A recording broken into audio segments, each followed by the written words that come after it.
ጦርነትን የምትጀምረው ለማሸነፍ መሆን አለበት። ከዛ ውጭ ፕላን ይዘህ ከገባ ሟች ነህ። ፈረጃን በምንም አይነት ዋጋ ይሁን እፈልገዋለሁ። እሱን ይዛችሁ ካልመጣችሁ ተመልሳችሁ እንዳትመጡ።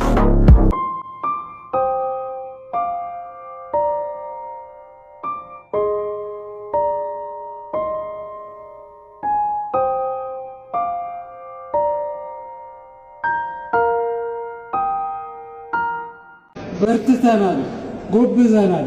3 ዓመት ሙሉ ነው መከራ የበላነው ለዚህ ፊልም። እወዳችኋለሁ፣ አከብራችኋለሁ። እሺ የምሬን ስለታገሳችሁኝ በጣም አመሰግናለሁ። እግዚአብሔር ይስጥልኝ። እግዚአብሔር ይስጣችሁ። እግዚአብሔር ይስጣችሁ። እግዚአብሔር ይመስገን።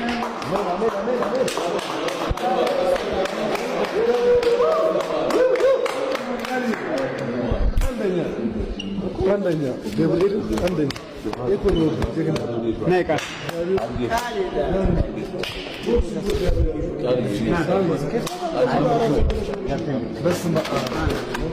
እግዚአብሔር ይመስገን።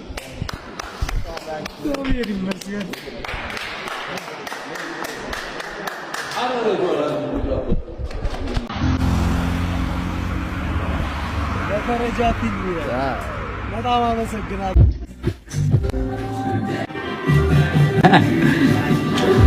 የመሰለ ጸጉር እንግዲህ ለፈረጃ ፊልም መጨረሻ ልላቸው ነው። ምንም ማድረግ አልችልም። ከተጀመረ ማለቅ አለበት።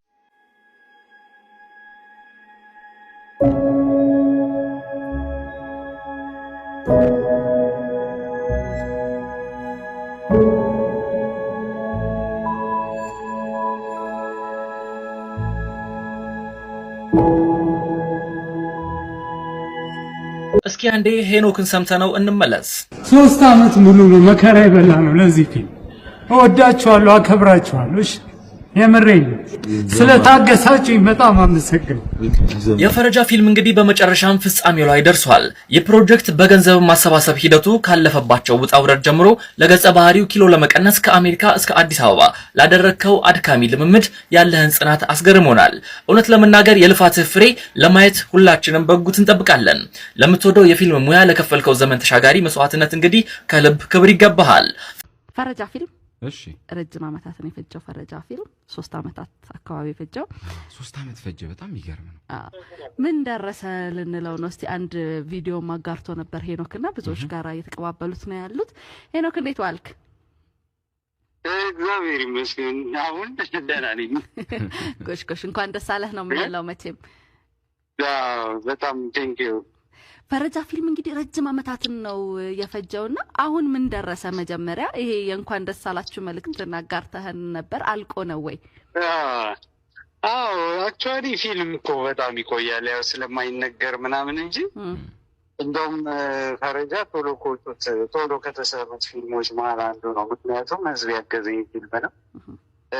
ህዝብ ቢያገዘኝም ያው 3 ዓመት 2 ዓመት እንዲህ ፕሮግረሱን እየተናገርኩ እየሄድኩኝ ስለነበረ ነው እንጂ ኤክስፔክቴሽኑ ፊልም በተፈጥሮ ይቆያል። ስለዚህ ፕሮሰሱን እያየ ነው ስለነበረ ነው የቆየ የመሰለን። በጣም ስለነበረ ነው የቆየ የመሰለን እንጂ ድንገት ፊልሞች ልብ ብለሽ እንደሆነ ሲወጡ 5 ዓመት ፈጀ 7 ዓመት ፈጀ ምናምን ይላል አይደል? ፕሮግረሱ ስለማይነገር ቀላል ነው ስትሰሚው። ይሄ ግን ከመጀመሪያው ጀምሮ እንደውም ሰይፍሻ ላይ ነው መጥቼ አናውን ሲያረኩት። ከዛ በኋላ አሁን 3 ዓመት ከ5 ወር አካባቢ ኦልሞስት ልጅ ተወልዶ ትምህርት እስኪጀምር ድረስ ነው። ኬጂ ጀምሯል እና ግን በጣም እኔ ፊልም እሰራለሁ ብዬ ራሴን ነው የሰራሁት። ብታይ ሰው አይን ውስጥ መግባት በጣም ከባድ ነው እና እያንዳንዱ እርምጃሽ ያው ትንሽ ያሳቅቃል። የጠየቅሽውን እስክትመልሺ ድረስ ያው የህዝቡም የኑሮ ሁኔታ አለ። ያው በጣም አቢዩዝ እየተደረገ ነው ያለው። በዛ ውስጥ ነው እኔን እያገዘኝ ያለው እና አመስግኝልኝ እባክሽ። ይኸው ደርሷቸዋል ሁሉም እና አሁን እንዴት ሆነ? አለቀ። አዎ ቀረጻ ጨረስኩኝ። ከስር ሚቲንግ አልቋል። ይኸው ያመነኝ ህዝብ እንግዲህ በቅርቡ ሰጠዋለሁ ብዬ አስባለሁ። በዚያ ፊልሙ 7,300,000 ብር ነው የፈጀው።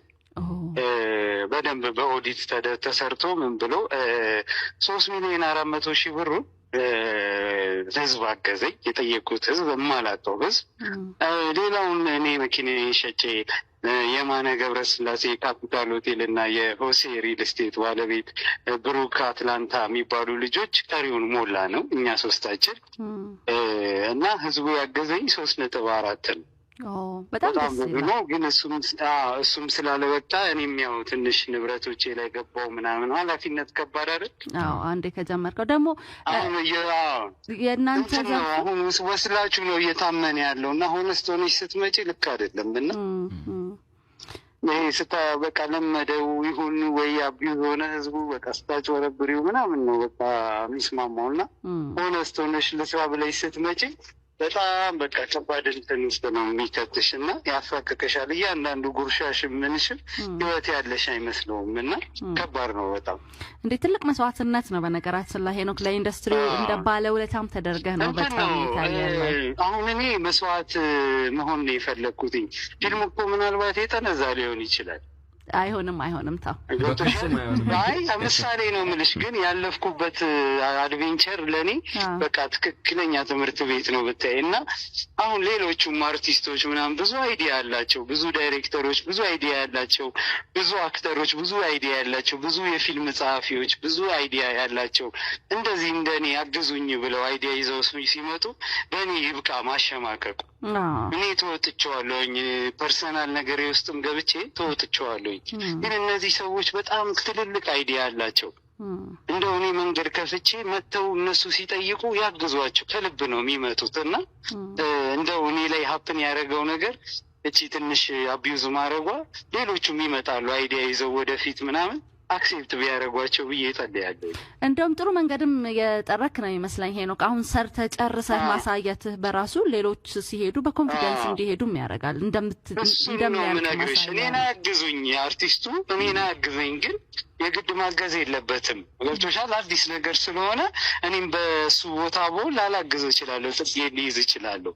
ግን በቃ በጣም ፊልም የሚያድገው በጣም እኔ እውነቴን ነው የምነግርሽ፣ አርቲስቱ እንዝላል ይመስላቸዋል። ብዙ ሰው ስላልሞላለት ነው። ብዙ አይዲያ ያለው ውስጡ ገብቶሻል? አሁን የተናቀው ፊልሙ ስላልሞላለት ነው። ሀሳቡን የሚገልጽበት በጀት ስለሌለው በትንሹ ዲያሎጎች የበዛቸው ፊልሞች ምናምን ለመኖር ከፊልሙ ላለመራቅ ነው የሚሰራው እንጂ ብዙ አይዲያ ቤቱ የከመረው አለ፣ ብዙ ባጀት የሚጠይቅ ገብቶሻል? እሱን ይዞ ወጥቶ አግዙኝ ሲል በቃ እኔ እንደኔ እንደተሸማቀቅኩት አያሸማጡት። መመለስም ይቻላል አይደል? አሁን አንዳንዴ በቢዝነሱ ላይ ብሩ ላይ ያሉ ሰዎች ብሩ ከወጣ በኋላ ይመለስልኛል ወይ ጥያቄ ነው የሚመጣው። ግን ቆንጆ ጥራት ያለው ስራ ከተሰራ ኢትዮጵያውያን ፊልም አፍቃሪያን እርካታው እሱ ነው። አሁን እኮ የሚሆነው ምንድን ነው? ዛሬ አንድ ብዬ ጀመርኩ አይደል ፊልሙ። አሁን ይሄ ባስገባው ገቢ ደግሞ የህዝብ ፊልም 2 እያልኩ 3 ምናልባትም እስከ ለተሞቴ ድረስ 50-60 ልደርስ ይችላል። ገብቶሻል? ህዝብ ፕሮዲውስ ያደረገው የመጀመሪያው ፊልም ደስ አይልም? በጣም ደስ የሚል ነው። እውነት ነው እኮ የምነግርሽ። 1 ሚሊዮኑን 300,000 5 ብር ቢያዋጣ 1.5 ሚሊዮን ብር ነው። በ1.5 ብር 5 ብር ብቻ እኮ ነው። የመጀመሪያውን አይዲያዬን ነው የምነግርህ። ከዛ በኋላ አልተለመደም ለካ። እንደዛ ስል ብዙ ሰው አልገባውም። የሆነ ታምሜ ምናምን ነው የመሰለው፣ ወይ ኑሮ ገፍቶ የሆነ ጥሎኝ ምናምን ነው የመሰለው እና ብዙ ሰዎች ጋር ኢቨን እኔ የሆኑ ሌሎች ሚዲያዎች ላይ አውርቼዋለሁ። ኢንተርቪውን የምፈልገው የነበረው ቆሜ ለማመስገን ነበር። የሆነ በ2 ቀን ሞልቶልኝ ምናምን ወደ ፊልሙ ፕሮሰስ ገብቼ ትልልቅ እምላቸውን ሰው የፊልም ሜከሮች ሰብስቤ ከሰራው በኋላ ላመስግን ብዬ እናንተ ጋር ነበር መምጣት ይፈልኩት። ለካ ማንኳኳት ይፈልጋል በጣም። መጀመሪያ 5 ብር ነበር። ከዛ በኋላ ምን አደረኩት? ከ5 ብር ጀምሮ በደንብ አንዳንዱ በጣም የሚያስደነግጣል። 50,000 ብር የሚያዋጣ አለ፣ 1 ብር የሚያዋጣ አለ። እግዚአብሔር ይመስገን እስካሁን 900,000 ብር ደርሷል።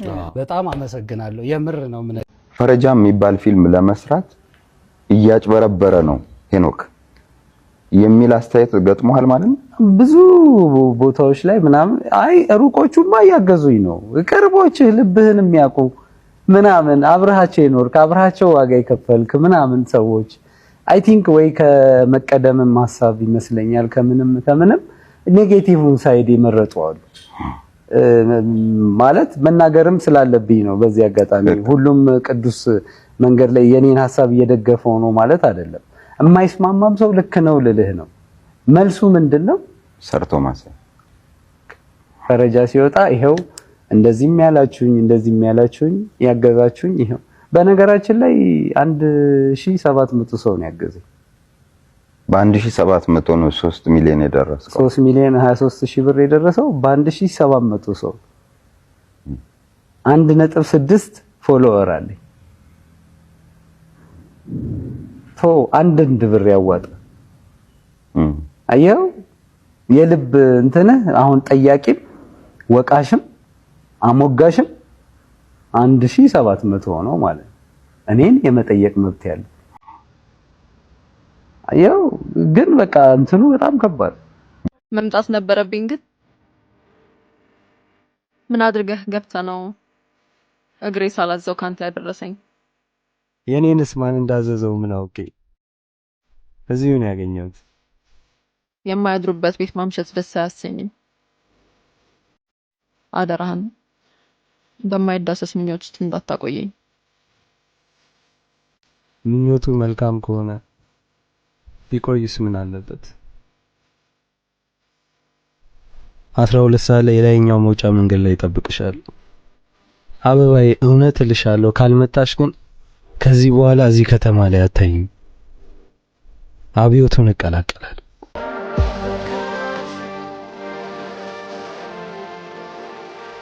ላይ ለሚሞላ ታውቃለህ።